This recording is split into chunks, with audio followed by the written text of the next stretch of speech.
Buonasera e ben ritrovati con l'informazione flash di New Sicilia, questi titoli più importanti del pomeriggio. In apertura la questione siccità, altri 113 milioni di euro sono pronti ad arrivare in Sicilia, l'investimento si va a sommare ai 20 milioni che pochi giorni fa il governo su proposta di Schifani ha deliberato. E rimaniamo sul tema, è ancora a crisi a Caltanissetta per il caso siccità che sta tenendo la città a secco da 11 giorni. Il sindaco Roberto Gambino ha inviato una nota chiedendo un incontro urgente al presidente della regione, dal quale però non ha ancora ricevuto risposta. E passiamo alla cronaca, si dovrà attendere domani per le autopsie sui corpi dei 5 operai morti dopo il tragico episodio tra le fognature palermitane di Casteldaccia. Sull'ennesimo incidente sul lavoro ha aperto un'indagine per omicidio colposo plurimo la procura di Termini Imerese.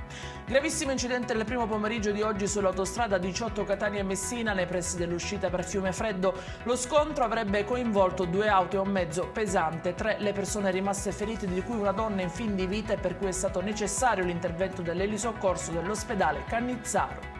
E in chiusura il meteo, anche per la giornata di domani la Protezione Civile regionale ha diramato in alcune province dell'isola 1 allerta gialla, un po' in tutta la regione comunque persisterà il maltempo delle scorse ore, previsti venti deboli e temperature in calo. I dettagli su queste notizie li trovate come sempre sul nostro sito www.newsicilia.it e sui nostri canali social. Arrivederci e a domani.